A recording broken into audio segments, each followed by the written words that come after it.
Hello, my name's James Harpur, and I'm going to read 7 sonnets from a sequence called The Frame of Furnace Light.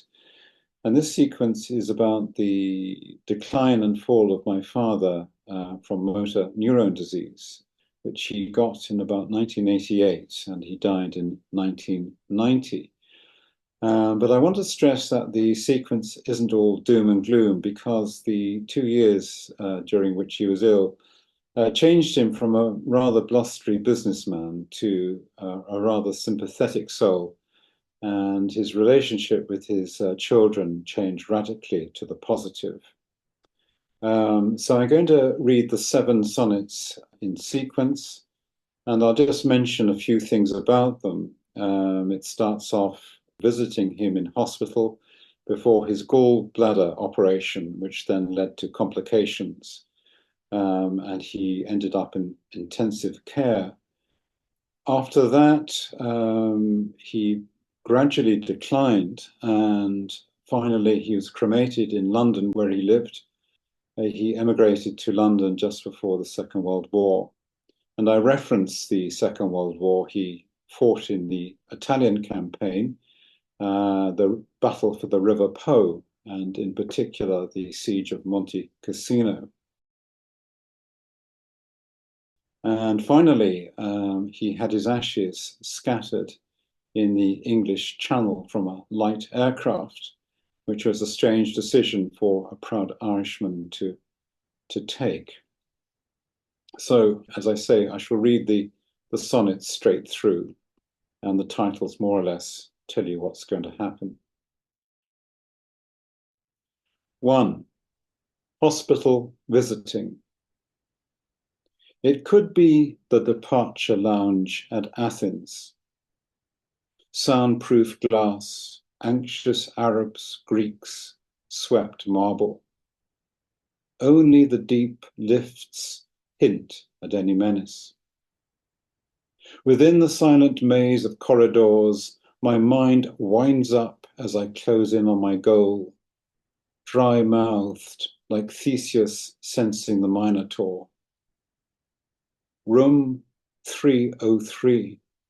There he is, half man, half bed, bellowing with laughter, his blubbery belly quivering above the sheets, his twitchy head ablaze with pre-op nerves and quick-fire jokes. A bull tycoon, as helpless as a puppy, eager for pats and reassuring strokes. At length, I leave. My unraveled mind is led from trail to trail, but cannot keep the thread. 2. Intensive care. A realm of coming back and passing over. It lies below the ground, behind sealed doors. I give the password, cross the threshold, enter, and see moving tableaus from a scene in hell. Robed psychopomps and flickering monitors. Masked neophytes equipped with charts and needles. A line of slabs adorned with naked creatures, collapsed like boneless chickens and restrained by wires, their stomachs laddered black in stitches. I sit beside my specimen, who lies with punctured throat and softly sagging head, and hope that when at last he lifts his eyes, he sees the bleared face of his youngest son, not the impatient, bristling brows of Charon. 3. Last visit. A Friday evening in the year of drought. The open window flicked with flying insects. The room was soft with balmy air and light. My ailing father, plumped in bed, seemed carefree, as if a long-term deadline had been met. relaxed, we chatted, idly watched TV. If I had known it was to be our last time, at what moment could I have departed, ever adding seconds of his life to mine? As it was, I picked a random pause to go, as usual kissed the scar on his bald head, and with a "see you soon," stepped out into the lamplight of the slow embalming summer, which seemed as if it would last forever. 4. Cremation. The hearse shocks through the shoals of Putney, homing towards the bloodless drive-in chapel, bearing our father on his final journey. A scattering of family, friends, we try to sing to life this nuclear funeral. The unknown vicar speaks. We kneel to pray and watch the climax of the rite of passage, the coffin sliding into the furnace with the panache of airport reclaim baggage. Outside, as yet more mourners wait, we return to sanguine selves, taking home the ashes of all he was within a plastic urn, numbing out the absence, the ritual vacuum, the last reductio ad absurdum. 5. Naming of parts.